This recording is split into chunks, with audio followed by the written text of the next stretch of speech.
আমাদের প্রভু এক, এক নবীর উম্মত, জীবন বিধান এক, ওই শিবানী কোরআন। আমাদের প্রভু এক, এক নবীর উম্মত, জীবন বিধান এক, ওই শিবানী কোরআন। তবে কেন এক নও হে মুসলমান? بالله من الشيطان الرجيم بسم الله الرحمن الرحيم والتين والزيتون وطور سينين وهذا البلد الأمين لقد خلقنا الإنسان في أحسن تقويم صدق الله العظيم رب اشرح لي صدري ويسر لي أمري واحلل عقدة من لساني يفقه قولي আমরা শুরুতে আল্লাহ রাব্বুল ইজ্জা ওয়াল জালালের দরবারে শুকরিয়া জ্ঞাপন করছি যে আল্লাহ তাআলা আমাদেরকে সাইয়্যিদুশ শুহুর 12 মাসের মধ্যে থেকে শ্রেষ্ঠতম মাস রমাদানুল মুবারাকে ইফতারির পূর্ব মুহূর্তে মহাবিশ্বের মহাবিশ্বয় মহাগ্রন্থ আল কোরআন আল কারীম থেকে সরাসরি কিছু কথা শুনবার জন্য একত্রিত হওয়ার সুযোগ করে দিয়েছেন। আমরা সবাই পড়ছি কালিমাতুশ শুকর আলহামদুলিল্লাহ। শুরুতেই সূরাতুত তিনের কয়েকটা আয়াত তেলাওয়াত করেছি। এটা কালামুল্লাহ মাজিদের 95 নম্বর সূরা। এই সূরাটা মক্কাতুল মুকাররমাতে নাজিল হয়েছে। এই সূরার আয়াত সংখ্যা 8টা। এই সূরার শুরুতে আল্লাহ তাআলা 4টা কসম করেছেন, ওয়াত-তিনি ওয়াজ-যাইতুনি ওয়া-তুরি সিনিনা ওয়া হাযাল বালাদিল আমিন। ওয়াত-তিন, তিনের কসম, ওয়াজ-যাইতুন, যাইতুনের কসম, ওয়া-তুরি সিনিন, সিনাই পর্বতের কসম, ওয়া হাযাল বালাদিল আমিন, আর এই নিরাপদ শহরের কসম। তো 4টা শপথ করেছেন বা আল্লাহ তাআলা কসম করেছেন। কসম দিয়ে আল্লাহ তাআলা কোরআনের অনেক সূরা শুরু করেছেন। যেমন একটা সূরায় আল্লাহ ফজরের সময়ের কসম করেছেন, আল্লাহ বলেছেন ওয়াল ফাজর। আল্লাহ আকাশের কসম করেছেন ওয়াস-সামা ইযাতিল বুরুজ। আল্লাহ তাআলা সূর্যের কসম করেছেন ওয়াশ-শামসি ওয়া দুহাহা। এভাবে আল্লাহ তাআলা তার সৃষ্টির অনেক কিছুর কসম করে গুরুত্বপূর্ণ কোনো মেসেজ বা বার্তা আমাদের সামনে হাজির করেন। তো এই সূরাতে আল্লাহ তাআলা 4টা জিনিসের কসম করে একটা খুবই গুরুত্বপূর্ণ বার্তা মানব মণ্ডলীর জন্য এই সূরাতে তিনি হাজির করেছেন। এই সূরাটা আমাদের অনেকেরই মুখস্থ আলহামদুলিল্লাহ, এবং আল্লাহ রাসূল সাল্লাল্লাহু আলাইহি ওয়াসাল্লাম প্রায় বিভিন্ন নামাজে এই সূরাটা তেলাওয়াত করতেন। বারা ইবনে আযিব রাদিয়াল্লাহু তাআলা আনহু উনি বর্ণনা করেন যে আমি একবার এশার সালাতে আল্লাহ রাসূল সাল্লাল্লাহু আলাইহি ওয়াসাল্লামের কণ্ঠে নামাজে সূরা 3 তিনি তেলাওয়াত করেছেন, আমি নিজ কানে শুনেছি, এবং ওনার কণ্ঠ যে এত মধুর ছিল, আমার জীবনে এত সুমধুর কণ্ঠের তেলাওয়াত আমি শুনি নাই। আল্লাহর হাবিব সাল্লাল্লাহু আলাইহি ওয়াসাল্লামের কোরআন তেলাওয়াতের যে কণ্ঠ এত সুমিষ্ট ছিল, এত চমৎকার ছিল, শুধু তেলাওয়াত শুনেই অনেকে শাহাদা পড়ে মুসলমান হয়েছে। আবু জাহেল মক্কায় নিষেধ করতো যে কেউ যাবা না মুহাম্মদের কাছে, সে পাগল, সে গণক, সে মিথ্যাবাদী, সে জাদুকর, সে স্বামী স্ত্রীর মধ্যে বিচ্ছিন্নতা নিয়ে আসে, সে বাবা ছেলেকে আলাদা করে দেয়, তার কাছেই যাবা না। আর সে যা বলে শুনবাই না, কানে আঙ্গুল দিয়ে রাখবা। তো মানুষকে যেটা নিষেধ করা হয় বেশি, মানুষের ওইটার ব্যাপারে আগ্রহ থাকে বেশি। সে যত নিষেধ করতো মানুষ আরো বেশি বেশি যে শুনতো। মানুষকে সে কি বারণ করবে? সে দিনের বেলা নিষেধ করতো, রাতে যে লুকিয়ে লুকিয়ে নিজেই তেলাওয়াত শুনতো। তাহলে চিন্তা করেন যে আল্লাহর হাবিব সাল্লাল্লাহু আলাইহি ওয়াসাল্লামের কোরআনিক রেসিটেশন কত চমৎকার মেলোডিয়াস ভয়েস হলে স্বয়ং আবু জাহাল রাত্রিবেলা লুকিয়ে লুকিয়ে কোরআন তেলাওয়াত শুনতে যেত আল্লাহর হাবিব সাল্লাল্লাহু আলাইহি ওয়াসাল্লামের কণ্ঠে। তো রাসূল সাল্লাল্লাহু আলাইহি ওয়াসাল্লাম সূরাতুত 3টা এশার সালাতে তিনি তেলাওয়াত করেছেন, এই মর্মে হাদিসে পাওয়া যায়। এবং এই সূরাটা একটা ফলের নামে সূরা। 3 একটা ফল, আরব বিশ্বে খুব বেশি হয় 3 ফল। আমরা বাংলাদেশে ডুমুর বলি, ইংরেজিতে ফিগ বলে, ফিগ ট্রি। তো ফলের নামে বেসিক্যালি আল্লাহ তাআলা এই সূরাটাকে, এই চ্যাপ্টারটাকে ডেডিকেট করেছেন। আমরা সূরাকে ইংরেজিতে চ্যাপ্টার বলি। কোরআনে 114টা চ্যাপ্টার, এর মধ্যে এই সূরাটা হচ্ছে ফলের নামে ডেডিকেটেড। বিভিন্ন নামে খুব ইনক্লুসিভ ওয়েতে আল্লাহ তাআলা কোরআনে সূরাগুলো দিয়েছেন। কোরআনে আপনি প্রাণীর নামে সূরা পাবেন, প্রাণী। মানুষের নামে সূরা পাবেন।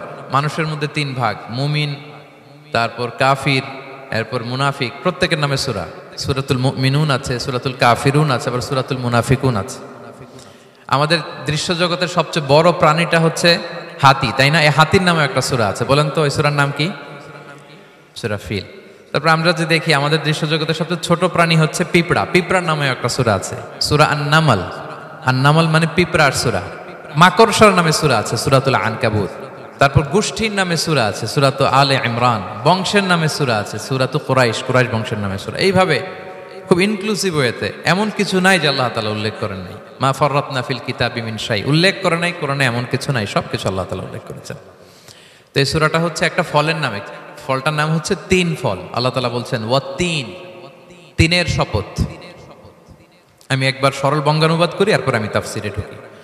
তিনের শপথ, ওয়াজ-জাইতুন, জাইতুনের শপথ, ওয়াতুরি সিনিন, সিনাই পর্বতের শপথ, ওয়াহাদাল বালাদিল আমিন, এই নিরাপদ শহরের শপথ। লাকাদ খালাকনাল ইনসানা ফি আহসানি তাকওয়িম, নিশ্চয় আমি মানুষকে খুব চমৎকার সুন্দর অবয়বে সৃষ্টি করেছি। সুম্মা রাদাদনাহু আসফালা সাফিলিন, এরপরে তাকে আবার নিচু থেকে নিচুর দিকে নামিয়ে দিয়েছি। ইল্লাল্লাযীনা আমানু ওয়া আমিলুস সলিহাত, তবে তারা ছাড়া যারা ঈমান এনেছে এবং সৎকর্ম করেছে। ফালাহুম আজরুন গায়রু মামনুন, তাদের জন্য আছে অফুরন্ত পুরস্কার। ফামা ইউকাযযিবুকা বা'দু বিদ্দিন, এগুলো জানার পরও কিসে তোমাকে দিন অস্বীকারের ব্যাপারে উদ্বুদ্ধ করলো? আলাইসাল্লাহু বিআহকামিল হাকিমিন, আল্লাহ তাআলা কি শ্রেষ্ঠ বিচারক নন? সাদাকাল্লাহুল আযীম। এই হচ্ছে এই সূরাটির সরল অনুবাদ। এবার আমরা তাফসিরে ঢুকি। প্রথমে আল্লাহ তাআলা বলেছেন ওয়াত-তিন, তিনের শপথ। তিন মানে তো আমরা জানলাম, তিন মানে ডুমুর। আল্লাহর হাবিব সাল্লাল্লাহু আলাইহি ওয়াসাল্লাম তিনি তিন ফল পছন্দ করতেন এবং এটা ডায়াবেটিক্সের জন্য ভালো, ডায়াবেটিক্স নিয়ন্ত্রণ করে। আমাদের বোনদের যাদের ইররেগুলার মেনস্ট্রুয়েশনাল পিরিয়ড হয়, এটার জন্য এটা খুব ভালো এবং খুব স্ট্রেংথ স্টেমিনা আনে শরীরে। এটা জান্নাতের একটা গাছ। আদম আলাইহিস সালাম এবং হাওয়া আলাইহিস সালামকে যখন আল্লাহ বলেছিল ওয়ালা তাকরাবা হাযিহিশ শাজারাতা ফাতাকুনা মিনায যালিমিন, আদম এবং হাওয়া জান্নাতের সব জায়গায় যেতে মন চায় যাও, যা খেতে মন চায় খাও, এই নিষিদ্ধ গাছের কাছে যেও না, তাহলে তোমরা জালিম হয়ে যাবে। শয়তান এসে উল্টা বুঝালো, সে বলল তোমাদের খেতে নিষেধ করছে কেন জানো? আল্লাহ চায় না যে তোমরা জান্নাতে থাকো, আল্লাহ চায় এখান থেকে তোমাদের বের করে দিবে, কিন্তু তোমরা যদি এই গাছের ফল খাও আল্লাহ বের করতে পারবে না। দেখছেন শয়তানের অবস্থা? শয়তান কিন্তু নেগেটিভিটি নিয়ে সামনে আসে না, আসে খুব আপনার ওয়েল উইশার হিসেবে, উপদেশ নিয়ে খুব ভালো একটা পজিটিভ ওয়েতে আসে।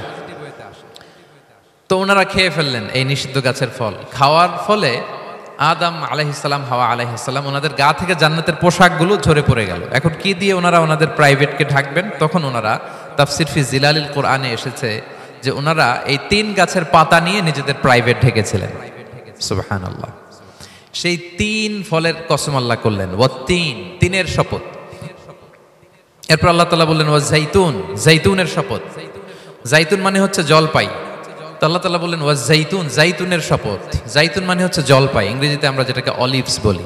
তো আল্লাহ তিনের কসম করলেন এবং অলিভের কসম করলেন। দুইটাই খুব উপকারী ফল এবং আল্লাহর হাবিব সাল্লাল্লাহু আলাইহি ওয়াসাল্লাম তিনি জলপাইও খুব পছন্দ করতেন। ওনার রেগুলার ফুড আইটেমের মধ্যে জলপাই ছিল, অলিভস ছিল। এটা পাহাড়ি এরিয়া, মরুভূমিতে হয় এবং রাসূল সাল্লাল্লাহু আলাইহি ওয়াসাল্লাম বলেছেন কুলু যাইত ওয়াদাহিনু ফাইন্নাহু মিন শাজারাতিন মুবারাকা, তোমরা অলিভ অয়েল এটা খেও এবং এটা গায়ে মালিশ করো, কেননা এটা বরকতময় একটা গাছের ফল, শাজারা মুবারাকা। এটা শরীরের ব্যাড কোলেস্টেরলকে কমিয়ে দেয়। দাড়িতে অ্যাপ্লাই করলে, চুলে অ্যাপ্লাই করলে সহজে পাকে না দাড়ি চুল, এবং স্কিনে অ্যাপ্লাই করলেও স্কিনের জন্য ভালো, স্কিনের জন্য বেশ ভালো। এটা যাদের সুযোগ হয় আপনারা দাড়িতে চুলে অ্যাপ্লাই করবেন, খাবেন। এটা খাওয়াও যায়। তাম্বুতু বিদ্দুহনি ওয়াসিবগিল লিল আখিলিন, কোরআনে এসেছে। এটা অয়েল হিসেবে ইউজ করে, আবার খাবার হিসেবেও ইউজ করা যায়। সালাদ ড্রেসিং এর ক্ষেত্রে কিন্তু অলিভ অয়েল আমরা ইউজ করি। ইদানিং পিজাতে খুব ইউজ করা হয় অলিভ, জলপাইটা।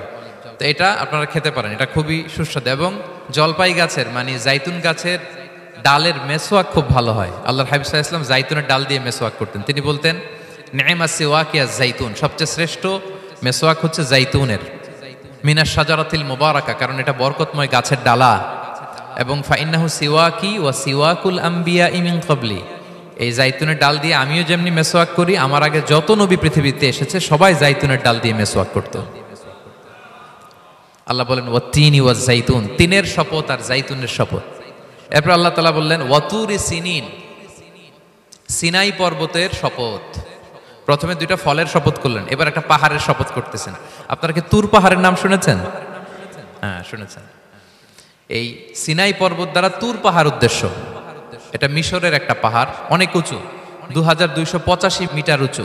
ওইটার নিচে আছে মুকাদ্দাসে তুয়া, যেখানে মুসা আলাইহিস সালামকে আল্লাহ তাআলা জুতা খুলতে বলেছিলেন, ফাখলা না আলাইকা ইন্নাকা বিল ওয়াদিল মুকাদ্দাসি তুয়া, হে মুসা তুমি পবিত্র উপত্যকায় এসেছো, জুতা খুলো। তো ওখানে সব ধর্মের লোকেরা যায়, সব ধর্মের লোকদের জন্য তীর্থস্থান, মুসলিম, জুইশ, খ্রিস্টিয়ান সবাই যায়। এটা সিনাই একটা এলাকা আছে মিশরের, north south Sinai, north Sinai, এটা সাউথ সিনাইতে অবস্থিত। তো নিচে একটা খ্রিস্টানদের প্রাচীন গির্জা আছে, সেন্ট ক্যাথেরিনা গির্জা। সেখান থেকে চলতে চলতে আপনাকে উপরে যেতে হবে, ফজরের পরে আবার চলে আসতে হবে, তা না হলে দুপুরবেলায় 10টা-11টার দিকে এমন সূর্যের প্রখর তাপ ওই পাথরের মধ্যে লাগে, ওখানে আর থাকা যায় না। একেবারে তুর পাহাড়ের উপরে সেখানে খ্রিস্টানদের জন্য ছোট্ট একটা সেনাগোগ আছে, তারা প্রার্থনা করে। খ্রিস্টানদের একটা চার্চ আছে, মুসলিমদের জন্য ছোট্ট একটা মুসল্লা আছে সুরাওয়ের মতো। আল্লাহ ওই সিনাই উপত্যকার কসম করেছেন, ওয়াতুরি সিনিন, সিনাই উপত্যকার কসম। এখানে আল্লাহ তাআলা মুসা আলাইহিস সালামকে তাওরাত দিয়েছিলেন, মেজর একটা আসমানি কিতাব দিয়েছিলেন, এবং সরাসরি মুসা আলাইহিস সালাম এই পাহাড়ের চূড়ায় বসে আল্লাহ তাআলার সাথে কথা বলতেন। ওয়া কাল্লামাল্লাহু মুসা তাকলিমা, উনি সরাসরি কথা বলতেন, এটা ওনার একটা স্পেশাল বৈশিষ্ট্য ছিল, ক্যারেক্টারিস্টিক্স। এবং আল্লাহ তাআলা নূরের তাজাল্লি দিয়ে এই পাহাড়কে একবার জ্বালিয়ে দিয়েছিলেন। আজও এই পাহাড়ের রংটা অনেকটা একটু লালচে, একটু কালোচে, একটু রেডিশ কালারের। এবং মুসা আলাইহিস সালাম এই নূরের তাজাল্লির ঝলকে তিনি বেহুশ হয়ে গিয়েছিলেন এই পাহাড়ের উপরে। ইয়াজুজ মাহুজ যখন কিয়ামতের আগে আগমন করবে, তখন মুসলমানদের সেন্টার হবে। ঈসা আলাইহিস সালাম মুসলমানদেরকে নিয়ে ওইখানে অবস্থান করবেন, এই তুর পাহাড়ের ওখানে। এবং আল্লাহর হাবিব সাল্লাল্লাহু আলাইহি ওয়াসাল্লামের মেরাজের রাতে ইসরার সময় একটা স্টেশন ছিল এই তুর পাহাড়। জিবরাইল আলাইহিস সালাম এই তুর পাহাড়ে আল্লাহর হাবিব সাল্লাল্লাহু আলাইহি ওয়াসাল্লামকে নামিয়ে বলেছিলেন যে এটা জাবাল মুসা, আপনার ভাই মুসার পাহাড়, আপনি এখানে 2 রাকাত নামাজ পড়েন, দোয়া করেন। আল্লাহর হাবিব সাল্লাল্লাহু আলাইহি ওয়াসাল্লাম এই তুর পাহাড়ে 2 রাকাত সালাত আদায় করেছিলেন এবং দোয়া করেছিলেন। আল্লাহ এই তুর পাহাড়ের কসম কাটলেন, ওয়াতুরি সিনিন, সিনাই পর্বতের কসম, যেখানে তাওরাত কিতাব নাজিল হয়েছিল। এরপর আল্লাহ তাআলা বললেন ওয়াহাদাল বালাদিল আমিন, আর এই নিরাপদ শহরের শপথ। এই শহর দ্বারা মক্কা শহর উদ্দেশ্য, কারণ রাসূল সাল্লাল্লাহু আলাইহি ওয়াসাল্লাম তখন মক্কায় ছিলেন, মক্কা নগরী। এই শহরের পূর্ব নাম ছিল বাক্কা। মক্কা নগরীকে বলা হয় উম্মুল কুরা, সব শহরের মা, সব শহরের সেন্টার, পৃথিবীর নাভিস্থল। এবং আল্লাহ তাআলা বলেছেন মান দাখালাহু কানা আমিনা, এখানে যে প্রবেশ করবে সে নিরাপদ। হেরেমের মধ্যে কিন্তু কাউকে আক্রমণ করা যায় না, কোনো খুনিও যদি ঢুকে যায় অ্যাটাক করা যাবে না। তো জাহেলি যুগে এমনটা ঘটতো, কারোর সাথে কারো শত্রুতা হলে, ধরেন যে একজন তার বাবাকে হত্যা করেছে, তো সে তাকে পেয়েছে, ওই লোক বাঁচার জন্য দৌড়াতে দৌড়াতে হেরেমের ভিতরে ঢুকে যেত, কারণ সে জানে যে হেরেমে ঢুকলে সে আমাকে মারবে না। তো পরে সে যখন হেরেম থেকে বেরোতো, আবার তার সাথে যুদ্ধ শুরু হতো। এবং এই শহরের এত মর্যাদার কারণ হচ্ছে সাইয়েদনা ইব্রাহিম আলাইহিস সালাম তিনি আল্লাহর কাছে দোয়া করেছিলেন যে রব্বি জাআল হাদা বালাদান আমিনা, হে আল্লাহ আপনি এই শহরকে নিরাপদ করেন, ওয়ারযুক আহলাহু মিনাস সামারাত, আর এই শহরের অধিবাসীদেরকে আপনি ফলমূল দিয়ে রিজিকের ব্যবস্থা করেন। এখনো দেখবেন যে সারা পৃথিবীতে যেই ফল নাই, মক্কাতে ওই ফল আছে। সারা পৃথিবী থেকে ফল ওখানে যায়, এবং মক্কার নেইবরিং সিটি তায়েফ, সেখানে অনেক ফল উৎপাদিত হয়, এখানে আসে। নিরাপদ শহর, বালাদান আমিনা। এবং আল্লাহর হাবিব সাল্লাল্লাহু আলাইহি ওয়াসাল্লাম বলেছেন যে এই মক্কা শহর আমার সবচাইতে প্রিয় শহর। বাধ্য হয়ে তিনি যখন হিজরত করলেন মদিনায়, সেদিন বারবার তিনি মক্কার দিকে পেছনে ফিরে ফিরে তাকান, আর কেঁদে কেঁদে তিনি বলতেছিলেন যে মাক্কাতু আহাব্বুল বিলাদ ইলাইয়া, মক্কা আমার কাছে সবচেয়ে প্রিয় নগরী। লাউলা উখরিজতু লামা খারাজতু, আমাকে যদি জোর করে বের করে দেয়া না হতো, আমি কোনোদিন মক্কা ছেড়ে অন্য কোথাও যেতাম না। আল্লাহর হাবিব সাল্লাল্লাহু আলাইহি ওয়াসাল্লামের সবচেয়ে প্রিয় শহর ছিল মক্কা, এবং এটা আল্লাহর হাবিব সাল্লাল্লাহু আলাইহি ওয়াসাল্লামের জন্মস্থান, মাকান মাউলিদির রাসূল। রাসূল সাল্লাল্লাহু আলাইহি ওয়াসাল্লামের বিলাদাত হয়েছে এই শহরে। এবং এই শহরকে আল্লাহ বলেছেন মাসাবাতান লিন্নাসি ওয়া আমনা, মানুষের মিলনস্থল, কেন্দ্রস্থল, সারা পৃথিবী থেকে মানুষ ওখানে যায়। আপনি যে রমাদানে যদি মক্কায় যান, আল্লাহু আকবার, লক্ষ লক্ষ উমরা পালনকারী সেখানে, ইউরোপ থেকে, আফ্রিকা থেকে, অস্ট্রেলিয়া থেকে, এশিয়া থেকে, সারা পৃথিবীর মানুষের মিলনস্থল। ওখানে গেলে আপনি দেখবেন মাসাবাতান লিন্নাসি ওয়া আমনা, নিরাপদ জায়গা এবং মানুষের মিলনস্থল এটা। এখানে এমন মসজিদ আল্লাহ রেখেছেন কাবা ঘরের চারদিকে, এটাকে বলা হয় মসজিদুল হারাম, যে মসজিদে 1 রাকাত সালাত পড়লে 1 লক্ষ রাকাতের সওয়াব হয়। আল্লাহর ঘরকে কেন্দ্র করে তাওয়াফের নির্দেশ দেওয়া হয়েছে, ওয়ালিয়াত তাওয়াফু বিল বাইতিল আতিক। পৃথিবীর কোনো ঘরকে তাওয়াফ করা যায় না, কোনো ঘরকে, এই একটা মাত্র ঘর যেটাকে এর চারদিকে এরকম তাওয়াফ করা যায়। তাহলে এই পবিত্র ঘর, পবিত্র মসজিদ যেই শহরে অবস্থিত, সেই শহরের কসম আল্লাহ করেছেন। আল্লাহ বললেন ওয়াহাদাল বালাদিল আমিন, এই নিরাপদ শহরের কসম, মানে মক্কা শহরের কসম। আমরা আপাত দৃষ্টিতে আমাদের কাছে মনে হচ্ছে 2টা ফলের কসম, একটা পাহাড়ের কসম, একটা নগরীর কসম। আসলে বেসিকলি আল্লাহ তাআলা এই 4টা শপথ দিয়ে 3 নবীর জন্মস্থান, 3 নবীর নবুয়তের কসম করেছেন। কিভাবে সেটা আমি মিলিয়ে দেই। এই যে প্রথমে যে আল্লাহ বলেছেন ওয়াত্তিনি ওয়া জাইতুন, 3 এবং জাইতুনের কসম। পৃথিবীতে সবচেয়ে বেশি 3 এবং জাইতুন কোথায় উৎপন্ন হয় জানেন? ফিলিস্তিনে। কোথায়? শাম দেশে, যেটা হাদিসের পরিভাষায় বলা হয় শাম, বর্তমান ফিলিস্তিন এবং সিরিয়া মিলে, 3 জাইতুন দিয়ে বেসিক্যালি আল্লাহ তাআলা ফিলিস্তিনের শপথ করেছেন, শাম দেশের শপথ, যেখানকার বেথলহামে ঈসা আলাইহিস সালাম, জেসাস ক্রাইস্ট, তিনি জন্মগ্রহণ করেছেন, ঈসা আলাইহিস সালামের জন্মস্থান। তাহলে 3 জাইতুনের শপথের মাধ্যমে মূলত আল্লাহ তাআলা ঈসা আলাইহিস সালামের জন্মস্থানের শপথ করেছেন, কারণ সেখান থেকে ওহী বিচ্ছুরিত হয়েছে, ওনার কাছে ইনজিল নাজিল হয়েছিল। এবং এই শামের মর্যাদার ব্যাপারে অনেক কথা আল্লাহর হাবিব সাল্লাল্লাহু আলাইহি ওয়াসাল্লাম তিনি বলেছেন। আল্লাহ রাসূল সাল্লাল্লাহু আলাইহি ওয়াসাল্লাম যখন মেরাজে যান, তখন মক্কা থেকে এই শাম দেশে ফিলিস্তিনের বাইতুল মাকদাসে রাসূল সাল্লাল্লাহু আলাইহি ওয়াসাল্লামকে নিয়ে যাওয়া হয়েছিল। এবং রাসূল সাল্লাল্লাহু আলাইহি ওয়াসাল্লাম প্রায় বলতেন, তুবা আলি শাম, শামের জন্য বরকত, কেননা ফেরেশতারা তাদের রহমতের পাখা শাম দেশের উপর বিছিয়ে রেখেছে। এবং তিনি বলতেন, ফিতনার সময় আলাইকুম বিশাম, তোমরা শামে যেও, শামে থেকো। এবং তিনি দোয়া করেছেন, আল্লাহুম্মা বারিক লানা ফি শামিনা, আল্লাহ তুমি আমার শাম অঞ্চলে আল্লাহ তুমি বরকত দিও। এবং হাদিসে এসেছে এই শামই হচ্ছে আরদুল মাহশার, এখানেই হাসর হবে। শাম অঞ্চলকে বিস্তীর্ণ করে এখানেই ময়দানুল মাহশার আল্লাহ তাআলা কায়েম করবেন, হাসরের ময়দান এখানেই হবে। এবং সেখানেই হচ্ছে সানিউল কিবলাতাইন, আমাদের আগের কেবলা কিন্তু বাইতুল মাকদাসের দিকে ছিল, যেটা শামে অবস্থিত, ফিলিস্তিনে বাইতুল মুকাদ্দাস, যেই মসজিদে নামাজ পড়লে 1 রাকাতে 500 রাকাতের সওয়াব। 3টা মসজিদে সালাত পড়লে স্পেশাল ভার্চুর কথা আছে, এর বাইরে আর অন্য মসজিদের বিশেষ কোনো ফজিলত নাই, বাকি সব মসজিদ সমান। এক হচ্ছে মসজিদুল হারাম, 1 রাকাতে 1 লক্ষ রাকাত। 2 নম্বর মসজিদে নববী, 1 রাকাতে 1000 রাকাতের সওয়াব, আর একটা দুর্বল বর্ণনায় 50,000 রাকাতের সওয়াব। 3 নম্বরে এই মসজিদুল আকসা, 1 রাকাতে 500 রাকাতের সওয়াব। এই 3 মসজিদেই যেন আমরা যে সালাত আদায় করতে পারি, আল্লাহ তুমি তৌফিক দান করো।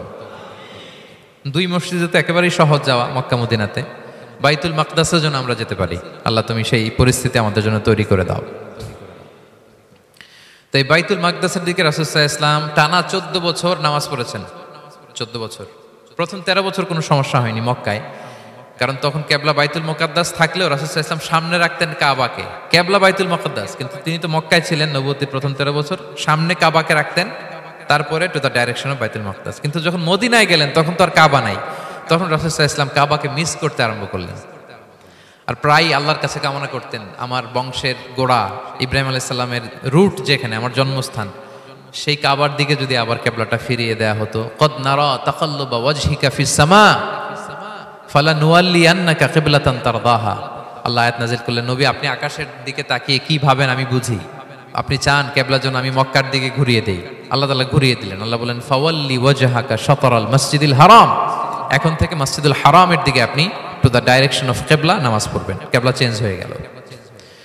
তো মদিনায় যে 16-17 মাস, আর মক্কায় 13 বছর, মোট 14 বছর আল্লাহর হাবিব সাল্লাল্লাহু আলাইহি ওয়াসাল্লাম এই মসজিদুল আকসার দিকেই হয়েই তিনি নামাজ পড়েছেন। এটা আমাদের আগের কেবলা ছিল। এবং শেষে কিয়ামতের আগে যে মালহামার যুদ্ধ হবে, তখন রাসূল সাল্লাল্লাহু আলাইহি ওয়াসাল্লাম বলেছেন, মালহামার যুদ্ধের সময় মুসলমানদের ফুস্তাদ বা তাবু হবে, শিবির হবে এই ফিলিস্তিনের দামেস্কের পাশে আল গৌতা নামে এক জায়গা আছে, ওই গৌতাতে। এবং ঈসা আলাইহিস সালাম এসে যে দাজ্জালকে হত্যা করবেন, সেটাও ওই শামে, ফিলিস্তিনের বাবুল লুদ এখনো একটা জায়গা আছে, ওই জায়গাটার নাম এখনো বাবুল লুদ, ওখানে তিনি দাজ্জালকে হত্যা করবেন। এবং সেখানে একটা সাদা মিনারা আছে, ফেরেশতার পাখায় ভর করে ঈসা আলাইহিস সালাম তখন সেখানে নেমে আসবেন, ওই ফিলিস্তিনের ওই শাম দেশের ওই মিনারার পাশে তিনি এসে পৃথিবীতে তিনি নুজুল করবেন, নুজুল ঈসা আলাইহিস সালাম। তো 3 এবং জাইতুনের কসম করে বেসিক্যালি আল্লাহ তাআলা ঈসা আলাইহিস সালামের জন্মস্থানের কসম করেছেন, কারণ 3 এবং জাইতুন, ডুমুর এবং জলপাই, অলিভ কোন দেশে বেশি হয়? শাম দেশে। আওয়াজ করে বলেন কোন দেশে? বর্তমান ফিলিস্তিন এবং সিরিয়া, এবং ওই ভূখণ্ডে আল্লাহ নবী ঈসা আলাইহিস সালামের জন্মস্থান। তাহলে এই 2 ফলের কসম করে বেসিক্যালি আল্লাহ তাআলা ঈসা আলাইহিস সালামের জন্মস্থানের কসম করেছেন। ওনার প্রতি নাজিল হওয়া যে তাওরাত ইনজিল গ্রন্থ, এই রেভেলেশনের কসম করেছেন। আচ্ছা, এরপরে ওয়াতুরি সিনিন, সিনাই পর্বতের কসম। সিনাই পর্বত বা তুর পাহাড় হচ্ছে মিশরে অবস্থিত, আর মিশর হচ্ছে মুসা আলাইহিস সালামের জন্মস্থান। কার জন্মস্থান? মুসা আলাইহিস সালামের জন্মস্থান। তাহলে ওয়াতুরি সিনিন, তুর পাহাড়ের কসম বুঝিয়ে আল্লাহ তাআলা মূলত মুসা আলাইহিস সালামের জন্মস্থানের কসম করেছেন, যেখানে তাওরাত নাজিল হয়েছে। এরপরে ওয়াহাদাল বালাদিল আমিন, এ নিরাপদ শহর বলে আল্লাহ তাআলা মক্কা শহরকে বুঝিয়েছেন। আর মক্কা কার জন্মস্থান বলেন তো? মুহাম্মদুর রাসূলুল্লাহ সাল্লাল্লাহু আলাইহি ওয়াসাল্লাম, সাইয়্যিদুল মুরসালিন, খাতামুন নবিয়্যিন, রাহমাতাল লিল আলামিন, হাবিবুল্লাহ, মুহাম্মদুর রাসূলুল্লাহ সাল্লাল্লাহু আলাইহি সাল্লামের জন্মস্থান। তাহলে এই চারটা আয়াতে চারটা শপথের মধ্য দিয়ে মূলত আল্লাহ তাআলা ঈসা আলাইহিস সালামের জন্মস্থান, মুসা আলাইহিস সালামের জন্মস্থান এবং মুহাম্মদ সাল্লাল্লাহু আলাইহি সাল্লামের জন্মস্থান, যেই তিনটা এলাকায় ভূখণ্ডে তিনটা মেজর ওহী নাজিল হয়েছে। এক তো ঈসা আলাইহিস সালামের কাছে নাজিল হয়েছে ইনজিল কিতাব, আরেকটা হচ্ছে তাওরাত। তাওরাত এমন কিতাব যে কিতাব দিয়ে হাজার হাজার নবীরা ফয়সালা করেছেন। বনি ইসরাইলের অনেক নবীর উপর কোনো কিতাব নাজিল হয়নি, তার মানে তারা রসুল ছিলেন না, তারা নবী। তারা সবকিছু তাওরাত দিয়েই ফয়সালা করতেন। আর রাসূল সাল্লাল্লাহু আলাইহি ওয়াসাল্লামের উপর কোরআন নাজিল হয়েছে। তার মানে প্রথম চারটি শপথ দিয়ে বেসিক্যালি ইনজিলের শপথ, তাওরাতের শপথ এবং কোরআনের শপথ। বুঝতে পেরেছেন সবাই? আল্লাহ ওহির শপথ করেছেন। দেখেন, ফল, পাহাড়, নগরী মাড়িয়ে সারা পৃথিবী ঘুরিয়ে আপনাদেরকে শেষ পর্যন্ত ইনজিল, তাওরাত এবং কোরআনে নিয়ে আসছেন। আমার সাথে আসছেন? হ্যাঁ, এই রেভেলেশনের শপথ আল্লাহ করেছেন। তাহলে ওয়াত্তিনি ওয়াজাইতুনি ওয়াতুরি সিনিনা ওয়া হাযাল বালাদিল আমিন, এই চার আয়াতে চারটা শপথের মধ্য দিয়ে মূলত আল্লাহ তাআলা আসমান থেকে নাজিল হওয়া যে ওহী, এই ওহীর শপথ অথবা ওহী যেই ভূখণ্ডে নাজিল হয়েছে সেই ভূখণ্ডগুলোর শপথ করে আল্লাহ একটা গুরুত্বপূর্ণ কথা বলবেন। সেটা কি? আল্লাহ তাআলা বললেন, লাকাদ খালাকনাল ইনসানা ফি আহসানি তাকওয়িম, আর আমি মানুষকে অত্যন্ত চমৎকার অবয়বে সৃষ্টি করেছি, চমৎকার গঠনে, চমৎকার স্ট্রাকচারের ডিজাইনে সৃষ্টি করেছি। মানুষের দৈহিক অবকাঠামো গঠন এটা যেমনি চমৎকার, মানুষের ইন্টেলেকচুয়াল কাঠামো এটা চমৎকার, মানুষের আচরণগত যে বিহেভিয়ারাল ট্রেটস, ক্যারেক্টারিস্টিক্স এটাও চমৎকার। প্রত্যেক দিক থেকে আল্লাহ তাআলা নান্দনিকভাবে মানুষকে তিনি তৈরি করেছে। আমরা যদি দেহের কথা বলি, হিউম্যান অ্যানাটমি নিয়ে যাদের ধারণা আছে, আপনি শুনলে অবাক হবেন এত জটিলভাবে আমাদের দেহটা ফাংশন করে। ঠিক যেই মুহূর্তে আমি কথা বলতেছি আমার ব্রেইন সচল, আমার নার্ভ সিস্টেম সচল, হেয়ারিং সিস্টেম, স্মেলিং সিস্টেম, আমার এই যে হার্ট সচল, সিস্টোলিক ডায়াস্টোলিক অলিন্দ নিলয় হচ্ছে, আমার লাং কাজ করতেছে, কিডনি ইজ ওয়ার্কিং পারফেক্টলি, সব কিছু কাজ করতেছে। এত সূক্ষ্মভাবে আমাদের দেহটা কাজ করে, এটাকে ইংরেজিতে বলে মরফোলজি, আকৃতি সংক্রান্ত যে বিদ্যা। এটা নিয়ে যদি আপনি দেখেন যে মানুষের হাত কিভাবে কাজ করে, মানুষের পা কিভাবে কাজ করে, মানুষের হিউম্যান ব্রেইন কিভাবে কাজ করে, আপনি অবাক হবেন। এবং আল্লাহর যে সেট আপ, লাকাদ খালাকনাল ইনসানা ফি আহসানি তাকওয়িম, নিশ্চয় আমি মানব জাতিকে চমৎকার অবয়বে তৈরি করেছি। আপনি যদি অবয়বটা দেখেন, আমাদের স্ট্রাকচার এর চেয়ে সুন্দর করে আর তৈরি করা যেত না, এর চেয়ে সুন্দর আর হতে পারে না। যেখানে যা দেয়ার, মাথার চুল থেকে পায়ের নখ পর্যন্ত, আপনি একটা ডিজাইনে, স্ট্রাকচারে, সেট আপে আপনি ভুল ধরতে পারবেন না। যেখানে যেটা দরকার, আপনি একটু খেয়াল করে দেখেন যে এই যে আমাদের চোখ, চিকিৎসা বিজ্ঞান বলতেছে যে মানুষ 10 মিলিয়নেরও বেশি রং শনাক্ত করতে পারে। Human eyes can identify more than 10 million colours. 10 মিলিয়নেরও বেশি রং আমরা আমাদের চোখ দিয়ে শনাক্ত করতে পারি। সুবহানাল্লাহ, সুবহানাল্লাহ বিহামদি। আচ্ছা, চোখের সেট আপটা একটু যদি খেয়াল করেন, দেখেন আমার এই চোখ এখানে না থেকে এটা যদি জাস্ট 2 ইঞ্চি উপরে এখানে হইতো, এইটা যদি কপালে যদি আমাদের চোখ হইতো, কি অবস্থা হইতো বলেন তো? সিজদা দিতে পারতেন আল্লাহকে? বলেন, দিতে পারতেন? আচ্ছা, আমরা কিছু খাওয়ার সময় আমরা কি করি? ওইটা ভালো আছে কিনা, পচে গেল কিনা, স্মেলটা আগে দেখি, তারপরে খাই। দেখেন কত চমৎকার সেট আপ। একটু খেয়াল করেন, এই নাকের সেট আপ যদি এইখানে না থেকে আমাদের নাক যদি পেছনে থাকতো, খাওয়ার সময় খাবারটা বাসি কিনা, ভালো আছে কিনা কি করতেন? লাকাদ খালাকনাল ইনসানা ফি আহসানি তাকওয়িম। আচ্ছা দেখেন, এই যে আমরা কান দিয়ে শুনি, এই যে কান পেঁচানো, মনে করেন না যে এমনি এমনি পেঁচানো, এই পেঁচানো, এটাই পথ না থাকলে আমরা শুনতেই পেতাম না। এটা এমন ভাবে সেট আপ করা, এটাই ইথারে ভাষা তরঙ্গকে এয়ার ড্রামের ভেতরে সুন্দরভাবে ইনপুট করে, নাহলে আমরা শুনতে পেতাম না।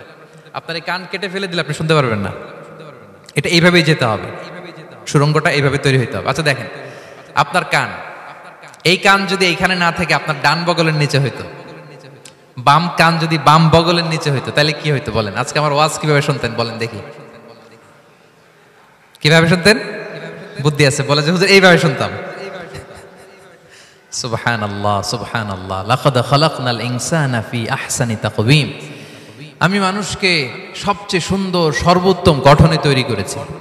দেখেন, কান দুটো ওইখানে থাকলে কথা শুনতে হইলে হাত উঁচু করে রাখা লাগতো। আল্লাহ, আপনি একটা একটা অঙ্গ দেখেন, ঠিক যেখানে যেটা যেভাবে সেট করা দরকার, আল্লাহ তাআলা দয়া করে অনুগ্রহ করে ঠিক সেভাবে তিনি সেট করেছেন।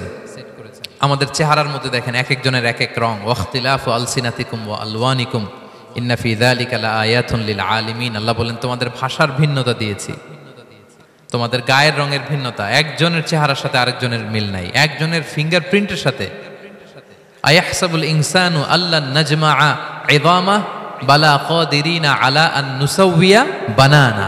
মানুষ ভেবেছে সে মারা গেলে তাকে আমি তার অস্থি মজ্জা হাড় গোশত চামড়া জোড়া লাগাতে পারবো না। আরে তার আঙ্গুলির অগ্রভাগ পর্যন্ত আমি সুবিন্যস্ত করে আমার কাছে রেখে দিয়েছি ফিঙ্গারপ্রিন্ট।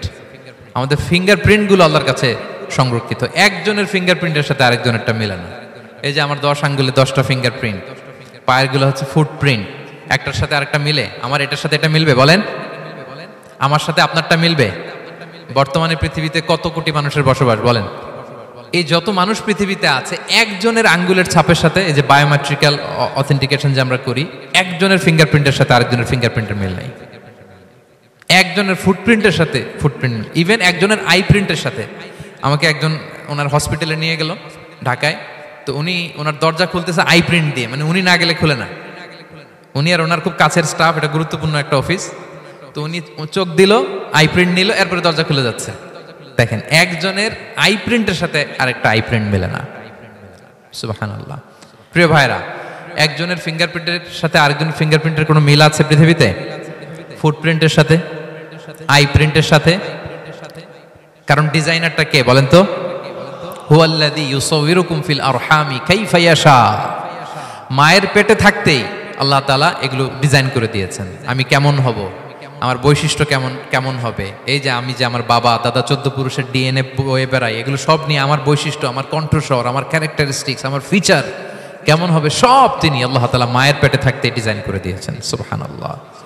আল্লাহ বলছেন লাকাদ খালাকনাল ইনসানা ফি আহসানি তাকওয়িম। প্রিয় ভাইরা, কসম করার পরে আল্লাহ যে কথাটা বলেন এটা অনেক গুরুত্বপূর্ণ, খুবই গুরুত্বপূর্ণ বার্তা।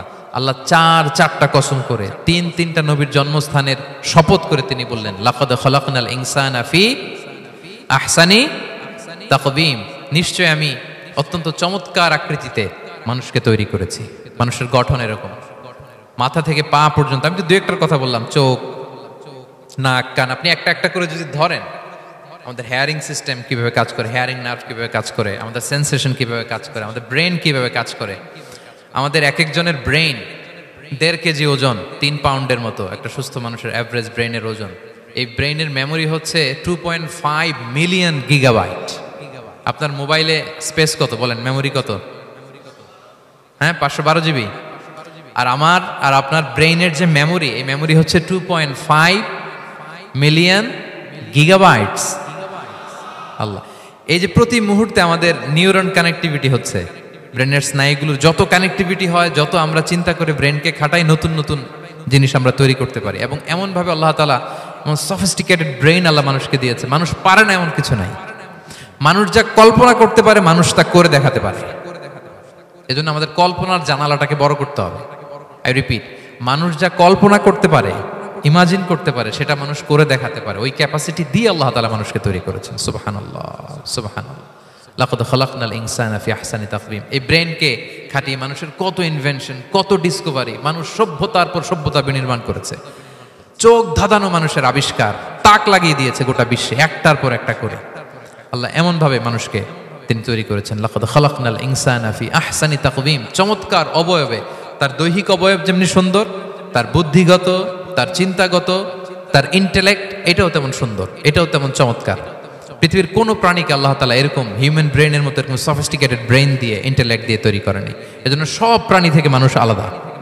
সব প্রাণী থেকে মানুষের চিন্তা, বিবেক, বুদ্ধি এগুলো আলাদা।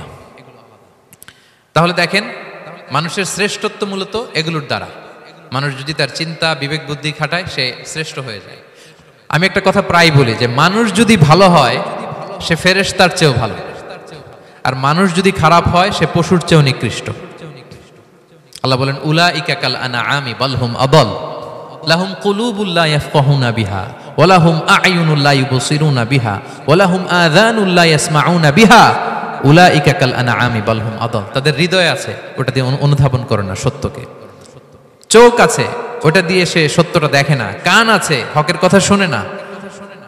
উলাইকা কাল আনআম, আল্লাহ বলেন তারা প্রাণীর মতো, চতুষ্পদ জন্তুর ন্যায়। শুধু অতটুকুই না, বাল হুম আদাল, তারা তার চেয়েও নিকৃষ্ট, তার চেয়েও নিকৃষ্ট। তাহলে মানুষ ভালো হলে সে ফেরেশতাকে ছাড়িয়ে যায়, আর মানুষ নিকৃষ্ট হলে সে পশুত্বকে হার মানায়। কথা বুঝতে পেরেছেন? মানে আমরা ভালো হলে সবচেয়ে ভালো, খারাপ হলে সবচেয়ে খারাপ। একটা পশু আর একটা পশুকে হত্যা করে কেটে 20 টুকরা করছে, এরকম কোন নিউজে আসছে কোনোদিন? কিন্তু আশরাফুল মাখলুকাত মানুষ তার মতো রক্তে মাংসে গড়া আরেকটা মানুষকে নির্মমভাবে হত্যা করে কেটে 20 টুকরা করে বস্তাবন্দি করে ডোবার মধ্যে ফেলে রাখছে, এরকম নিউজ আছে না বলেন? আছে। মানুষ তার মতো একটা মানুষকে নির্মমভাবে হত্যা করে, এরকমও তো আছে যে কেরোসিন দিয়ে তার মতো আরেকটা মানুষকে সে জ্বালিয়ে দিয়েছে, আছে না নাই বলেন? গ্রামের পর গ্রাম জ্বালিয়ে দেয়, জনপদের পর জনপদ ধ্বংস করে দেয়, বোমা মেরে শহর উড়িয়ে দেয়। লিটল বয় মেরেছিল আমেরিকান সোলজাররা জাপানের হিরোশিমা শহরের উপর। আমি হিরোশিমা তো গত বছর ভিজিট করে আসলাম, আমি নিজে দেখে এসেছি যে এখানে বোমটা মেরেছে। মুহূর্তের মধ্যে পুরো শহর ভ্যানিশ, এমন রেডিয়েশন। তো যেই আমেরিকান পাইলট বোমা মারতেছে সেও মানুষ, সেও কি? আর যাদেরকে ধ্বংসের জন্য এই লিটল বয় মারলো হিরোশিমাতে আর ফ্যাটম্যান মারলো নাগাসাকিতে, এরাও কি? তাহলে দেখেন, মানুষ তার মতো আরেকটা মানুষকে এরকম মেরে টুকরো টুকরো কুচি কুচি করতে সে দ্বিধাবোধ করে না। আল্লাহ, মানুষ গণহত্যা চালায়, জেনোসাইড।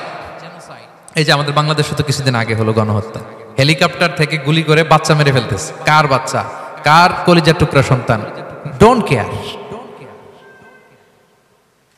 জনগণের টাকায়, ট্যাক্সের টাকায় কিনা বুলেট, হেলিকপ্টার দিয়ে জনগণকে, ছাত্রদেরকে হত্যা করা হয়েছে।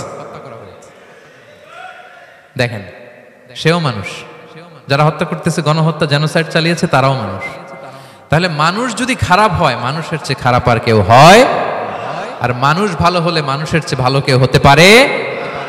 মানুষ এমন জায়গায় যেতে পারে যেখানে ফেরেশতারাও যেতে পারে না। জিবরাইল ইসলামের যাওয়ার সীমানা যেখানে শেষ, মুহাম্মদ সাল্লাল্লাহু আলাইহি ওয়াসাল্লামের ঊর্ধ্ব জগতের কাহিনী সেখান থেকে শুরু। আল্লাহু আকবার। তাহলে মানুষ ভালো হলে ফেরেশতাকে ছাড়ায়, মানুষ খারাপ হলে পশুত্বকে হার মানায়।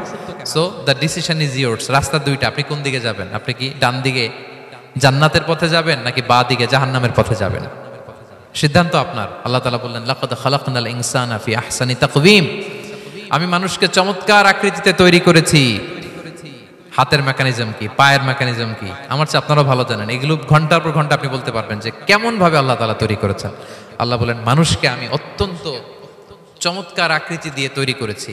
তার সৃষ্টিগত কাঠামো, তার বুদ্ধিবৃত্তিক কাঠামো, তার চিন্তাগত কাঠামো, তার আচরণগত কাঠামো, তার নৈতিকতায় তাকে এমন উচ্চ মর্যাদার আসন আমি দিয়েছি, এটা যদি সে অ্যাচিভ করে, বিলং করে, তাহলে তার চেয়ে শ্রেষ্ঠ কেউ আর হতে পারে। কিন্তু আল্লাহর দেয়া এই ক্যাপাসিটিগুলো, এই নেয়ামাগুলো যদি সে অ্যাকসেপ্ট না করে, সে যদি পশুত্বের পথে হাঁটে, সে যদি শয়তানের দেখানো পথে হাঁটে, তাহলে সে এত নিচে যাবে, অন্য কেউ আর এত নিচে যেতে পারে না। মানুষ যত নিচে যেতে পারে, ফেরেশতারাও অত নিচে যেতে পারবে না, জিন জাতিও পারবে না, কোনো প্রাণীর পক্ষে যাওয়া সম্ভব না। তাহলে মানুষকে আল্লাহ তাআলা এমন সফিস্টিকেটেড ওয়েতে তৈরি করেছেন, চাইলে সে সবার উপরে যেতে পারে, আবার চাইলে আল্লাহর দেয়া নেয়ামতগুলোকে যদি সে ভিন্ন খাতে প্রবাহিত করে, সে সবচেয়ে নিকৃষ্ট হতে পারে। সেটাই আল্লাহ বললেন, সুম্মা রাদাদনাহু আসফালা সাফিলিন। এরপরে তাকে আমি হীন থেকে হীনতর করেছি, নিচ থেকে আরো নিচে নিয়েছি। সে যখন ঈমান আনে না, সে যখন সৎকর্ম করে না, সে যখন আল্লাহর শেখানো, আল্লাহর দেখানো রাস্তায় সে চলে না, সে যখন তার নফসের কথা শুনে, সে যখন তার প্রবৃত্তির গোলাম সাজে, সে সবচেয়ে নিকৃষ্ট হয়। আসফালা সাফিলিন মানে একেবারে নিচে, এর নিচে আর নাই। আল্লাহ বলেছেন, ইন্নাল মুনাফিকিনা ফিদ দারকিল আসফালি মিনান নার। সেখানে আল্লাহ আসফাল বলেছেন, মুনাফিকরা জাহান্নামের একেবারে তলদেশে থাকবে। তাই মানুষ যদি ঈমান আর সৎকর্মের বলে বলিয়ান না হয়, সে এত খারাপ হয়, কেউ এত নিচে যেতে পারে না। বলেন, মানুষ যত নিচে যেতে পারে, জিন তত নিচে যেতে পারবে? ফেরেশতারা পারবে না। আর মানুষ যত উপরে যেতে পারে, ফেরেশতারা এত উপরে যেতে পারবে না। সো দুইটারই সুযোগ আপনার আছে। সুম্মা রাদাদনাহু আসফালা সাফিলিনের দুইটা ব্যাখ্যা। কোন মুফাসসির বলেছেন, যৌবনের পর, যৌবনে থাকে শক্তিশালী, বার্ধক্যের সময় যখন সে নুয়ে যায়, ছোট হয়, সে একেবারে দুর্বল হয়ে যায়, সেটা বোঝানো হয়েছে। আর অন্যান্য মুফাসসিরিন একরাম বলেছেন, না, আল্লাহর দেওয়া এই নেয়মা, ক্যাপাসিটি যখন সে সঠিক পথে কাজে লাগায় না, সে যখন প্রবৃত্তির অনুসরণ করে, সে তখন এত খারাপ হয়, এত নিচ থেকে নিচুতর হয়, এত হীন থেকে হীনতর হয়, তার চেয়ে হীনতর আর কেউ তখন হতে পারে না। সেখান থেকে বাঁচার দুটি রাস্তা আল্লাহ বলেছেন। আল্লাহ বলছেন, ইল্লাল্লাযীনা আমানু ওয়া আমিলুস সলিহাত। তবে যারা ঈমান আনে এবং সৎকর্ম করে, তারা ছাড়া। তারা ওই নিচু থেকে নিচুতর নয়, তারা শ্রেষ্ঠতর। ঈমান এবং সৎকর্ম, ঈমান এবং আমলে সালেহাত। কোরআনের অনেক জায়গায় আপনি আয়াতটা পাবেন, ইন্নাল্লাযীনা আমানু ওয়া আমিলুস সালিহাতি কানাত লাহুম জান্নাতুল ফিরদাউসি নুজুলা। নিশ্চয়ই যারা ঈমান এনেছে, সৎকর্ম করেছে, তাদের জন্য আমি জান্নাতে ফেরদাউস রেখে দিয়েছি। আল্লাহ বলেন তারা নিকৃষ্ট হবে না যারা ঈমান এনেছে, সৎকর্ম করেছে। যারা কি এনেছে? ঈমান। আর কি করেছে? সৎকর্ম করেছে। ইল্লাল্লাযীনা আমানু, যারা ঈমান এনেছে, সৎকর্ম করেছে, ফালাহুম আজরুন গায়রু মামনুন, তাদের জন্য রয়েছে অফুরন্ত পুরস্কার, মানে জান্নাত। তাদের জন্য কি? ওই জান্নাতে যেতে আমরা চাই কি চাই না বলেন? রাস্তা কয়টা? এটা চলে গেছে ডান দিকে, এটার গন্তব্য হচ্ছে ডেস্টিনেশন জান্নাতুল ফেরদাউস। আর এটা শয়তানের পথ, এটা আপনার প্রবৃত্তির দেখানো পথ, এটা চলে গিয়েছে জাহান্নামে। So now the decision is years. আপনার ডিসিশন, কোন দিকে যাবেন, ডানে না বায়ে? জান্নাতে না জাহান্নামে? জান্নাতে যেতে চাই আমরা। ফালাহুম আজরুন গায়রু মামনুন, তাদের জন্য আছে অফুরন্ত নেয়ামত, অফুরন্ত পুরস্কার। আমরা যেন সেই পুরস্কার লাভে ধন্য হতে পারি, আমরা সবাই বলি আমিন। আল্লাহ বলেন এইভাবে 4টা কসম করার পরে, এত গুরুত্বপূর্ণ বার্তা হাজির করার পরে, তোমার ঘুমন্ত বিবেককে জাগিয়ে তোমাকে বার্তা দেওয়ার পরেও কিভাবে তুমি অস্বীকার করতে পারো আখিরাতকে? ফামা ইউকাযযিবুকা বা'দু বিদ্দিন, এরপরেও কোন বিবেকে, কোন আকলে, কোন সাহসে তুমি কর্মফল দিবসকে অস্বীকার করো? কোন সাহসে? এখানে দিন দ্বারা উদ্দেশ্য কর্মফল। ভালো করলে যে ভালো পাবে, খারাপ করলে যে খারাপ পাবে। দিনের অনেক অর্থ, এটা তাফসিরে গেলে সময় কুলাবে না। ফামা ইউকাযযিবুকা বা'দু বিদ্দিন, এরপরেও কর্মফলকে অস্বীকার করার সাহস তুমি কোত্থেকে পাও? কিসে তোমাকে উদ্বুদ্ধ করে কর্মফল দিবসকে অস্বীকার করতে? আলাইসাল্লাহু বিআহকামিল হাকিমিন, আল্লাহ তাআলা কি শ্রেষ্ঠ বিচারক নন? সূরা আবু দাউদে আল্লাহর হাবিব সাল্লাল্লাহু আলাইহি ওয়াসাল্লাম বলেন, কেউ যদি সূরাতুত তিন তেলাওয়াত করে, করতে করতে যদি শেষ আয়াতে চলে আসে, আর সে যখন পড়ে আলাইসাল্লাহু বিআহকামিল হাকিমিন, আল্লাহ তাআলা কি শ্রেষ্ঠতম বিচারকদের মধ্যে সর্বশ্রেষ্ঠ বিচারক জাজ নন, তখন সে যেন উত্তর দেয়, এটা তো আল্লাহর প্রশ্ন। আলাইসাল্লাহু বিআহকামিল হাকিমিন, আল্লাহ আমাদেরকে প্রশ্ন ছুড়ে দিয়েছেন যে আল্লাহ তাআলা কি শ্রেষ্ঠ বিচারক নন? তখন যে তেলাওয়াত করে সে যেন বলে বালা বালা ওয়া আনা আলা যালিকা মিনাশ শাহিদিন। বালা মানে অবশ্যই, হ্যাঁ আল্লাহ অবশ্যই আপনি শ্রেষ্ঠ বিচারক, আর আপনি যে শ্রেষ্ঠতম বিচারক এই সাক্ষী আমি দিচ্ছি, এই ঘোষণা আমি দিচ্ছি। পড়েন সুবহানাল্লাহ। আপনি দেখবেন মসজিদুল হারামে, হারামাল মাক্কিতে যখন তেলাওয়াত করে ইমাম সাহেবরা, এই আয়াতের পরেই যদি রুকুতে যায়, দেখবেন ফিসফিস করে বলে যে বালা বালা ওয়া আনা আলা যালিকা মিনাশ শাহিদিন। আমি নিজে শুনেছি, দেখবেন ওনার এটা পরে, কারণ আল্লাহ এখানে প্রশ্ন ছুড়ে দিয়েছেন। আর উত্তর হিসেবে বলতে হবে বালা ওয়া আনা আলা যালিকা মিনাশ শাহিদিন, আল্লাহ অবশ্যই আপনি শ্রেষ্ঠ বিচারক। আল্লাহর চাইতে শ্রেষ্ঠ বিচারক আর হতে পারে? আমরা কত লাকি যে আল্লাহর আহকামুল হাকিমিন হিসেবে বিচারক পেয়েছি। হ্যাঁ, আমাদের বিচার যদি অন্য কেউ করতো, নিজেরা যদি নিজেদের, আল্লাহ যদি বলতো তোরটা বিচার তুই কর আর তোরটা তুই কর, কি অবস্থা হইতে বলেন? যার সাথে যার শত্রুতা আছে ওইখানে দেখাই দিত। কিন্তু আমরা বিচারক হিসেবে পেয়েছি কাকে? আল্লাহ কি পার্সিয়ালিটি করবে বিচারে? স্বজন প্রীতি করবে?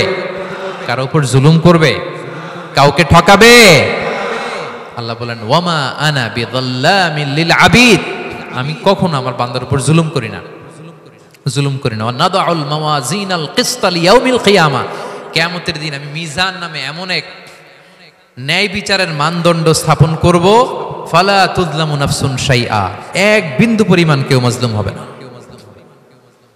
এক বিন্দু পরিমাণ কেউ মাজলুম হবে না। এজন্য দুনিয়াতে যদি বিচার না পান, আল্লাহর দরবারে বিচারটা দিয়ে রাখেন, সেদিন বিচার হবে। আহকামুল হাকিমিন আপনারা ঠকাবে না।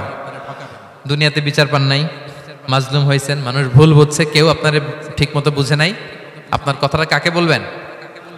বিপদে পড়লে ক্রাইসিস মোমেন্টে কাকে শেয়ার দিবেন?